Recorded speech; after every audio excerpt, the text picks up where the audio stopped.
Assalamualaikum warahmatullahi wabarakatuh. Inna Allah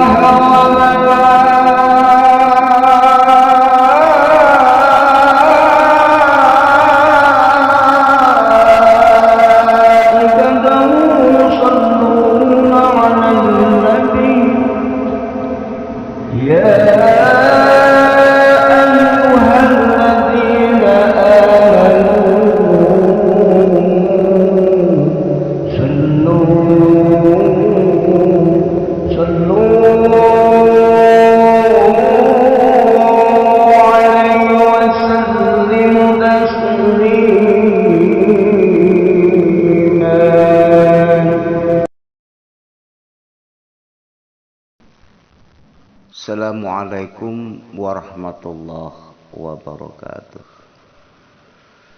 Bapak Ibu yang dibahagiakan Allah. Allah selalu bicara di sebalik makhluknya. Ya, Allah selalu bicara di sebalik makhluknya. Siapa makhluknya Allah? Karena banyak yang berpikir juga dipikir makhluk Allah ya hanya manusia yang tampak ini saja. Bahkan kesadaran mereka bahwa semua yang ada di alam semesta ini makhluk, yang bernama ini makhluk kecuali Allah. Semua yang bernama ini adalah makhluknya Allah.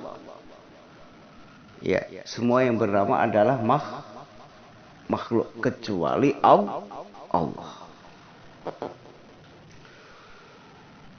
Jadi jangan sampai diri kita itu terjebak. Kalau kita sudah belajar memahami ilmunya Allah, jangan pernah membeda-bedakan. Ya. Yang penting kesadaran kita itu aktif, tahu. Jika ini jelek, tidak baik, tidak usah dipikir-pikir, tinggalkan saja.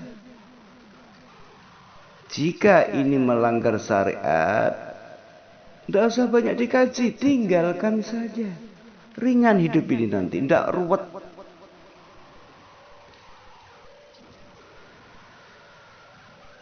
Atau bisa, ya, atau jika sesuatu ini jelas-jelas baik, ya inilah jelas harus kita lakukan.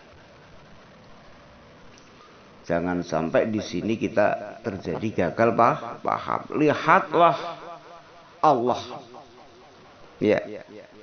Selalu bicara di sebalik makhluknya. Ini penting. Penting kalau belajar berkesadaran kita harus paham hal tersebut ya. Harus paham. Dulu kita hanya pandai mengkotak-kotak bahwa yang bisa mengeluarkan nasihat, fatwa, petunjuk itu adalah orang-orang yang hebat, orang-orang yang berjubah, ya, orang-orang yang mempunyai ilmu agama tinggi. Dulu saat kita masih duduk di syariat, kita selalu berpikir seperti itu. Yang lainnya ini tidak mampu, tak akan bisa. Padahal itu adalah haknya Allah. Allah memberikan petunjuk kepada kita, Allah memberikan suatu teguran kepada kita, itu terserah Allah. Kita jangan lagi membatasi diri. Suka-sukanya Allah. Ya, suka-sukanya Allah. Kadang kita ditegur kepada anak kita. Sekalipun kalau kita pandang anak kita ini kecil, nggak ngerti apa-apa, tapi kadang sadar nggak kita? Kadang kita itu berbuat sesuatu ditegur oleh anak. Tapi setelah kita paham, belajar berkesadaran, ya, batasan-batasan semacam itu tidak ada. kita tidak akan lagi melihat anaknya yang bicara, tapi akan lebih melihat siapa ya yang suruh anak bicara. Siapa yang menggerakkan hatinya anak kita bicara seperti itu. Jadi pandangan kita langsung ke Allah yang kita lihat, bukan anaknya. Kejebak kita kalau melihat anaknya. Masih kecil, nggak tahu apa-apa, dan seterusnya. Jebakan-jebakan semacam ini ya sering terjadi. Kadang kita diingatkan ya mau keluar pergi, diingatkan tetangga. Loh, siapa yang menggerakkan tetangga saat kita mau berangkat pergi? Bah, hati-hati ya. Selamat bah, Masya Allah. Loh, itu siapa yang menggerakkan? Cobalah lihat. Itu perannya Allah. Itu Allah memberikan pesan melalui tetangga. Yang akhirnya sampailah pesan Allah itu kepada diri kita. Ini penting. Allahu Akbar. Jangan sampai lagi mengkotak-kotak ya. Allah itu berbicara kepada siapapun yang Allah kehendaki. Itu terserah Allah.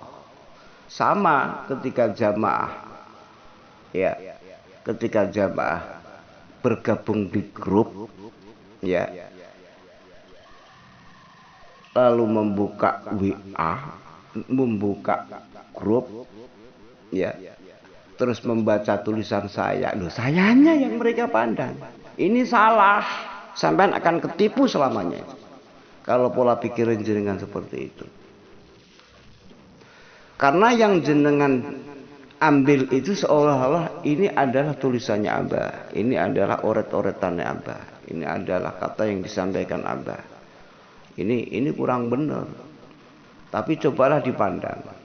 Ya, siapa ya?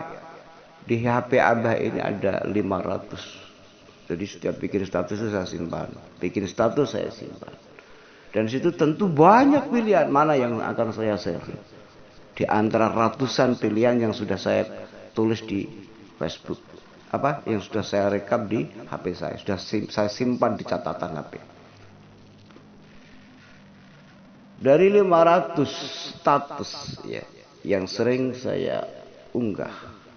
Siapa yang menggerakkan hati saya harus memilih ini, memilih catatan ini, memilih nasihat ini, menyampaikan hadis ini, menyampaikan riwayat ini.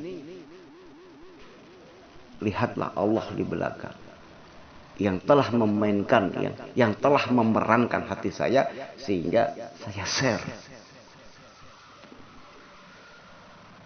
Jadi Allahnya ya, Allahnya. Terus tiba-tiba siapa yang menggerakkan hati jenengan yang seharusnya tengah malam sudah tidur, nggak tidur, tiba-tiba ingin membuka WA. Siapa yang menggerakkan hati jenengan untuk ya membaca? Kalau jenengan sudah sadar, Allah share karena di situ ada perannya Allah. Jenengan membaca karena di sebalik hati jenengan yang menggerakkan hati jenengan untuk membuka HP WA ini juga ada perannya Allah. Nanti jamaah semua, disitulah bimbingan Allah akan menjadi nyata yang kita rasakan. Tidak ada lagi katanya Abah, katanya Ustadz ini, Ustadz itu. Sudah tak berlaku lagi dalam diri kita. Gak laku. Tapi selalu melihat ya, selalu melihat di situ ada perannya Allah. Maka bukan ilmunya Abah yang akan jenengan pahami, tapi murni semua ini adalah ilmunya Allah. Kita ini lemah, tidak bisa apa-apa. Ya. Niat baik sekalipun, jika Allah tak memberi kesempatan kepada diri kita untuk berbuat baik, tak akan mampu kita, tak akan bisa untuk menjalankannya. Saya hidup jujur, tidak terlalu harus begini. Yang ngikutin, saya ngikutin. Saya kepingin nulis, kepingin share. Urusan dibaca ataupun tidak itu bukan lagi menjadi masalah bagi saya. Karena sekalipun tulisan saya jenengan baca 100 kali, jika Allah tidak memberikan kepahaman pada hati jenengan, Allah tidak memberikan ilham kepahaman kepada hati jenengan, jenengan akan tetap tidak paham. Karena hakikat paham itu yang memahamkan Allah, bukan karena catatan, bukan karena tulisan, bukan karena ucapan. Marilah kita berguru langsung kepada Allah, itu seperti ini contohnya. Ya, tidak pernah melihat perannya makhluk, yang kita lihat adalah perannya Allah. Demikian, mudah-mudahan bermanfaat ya santapan rohani pada malam hari ini. Wabillahi taufiq wal hidayah. Assalamualaikum warahmatullahi wabarakatuh.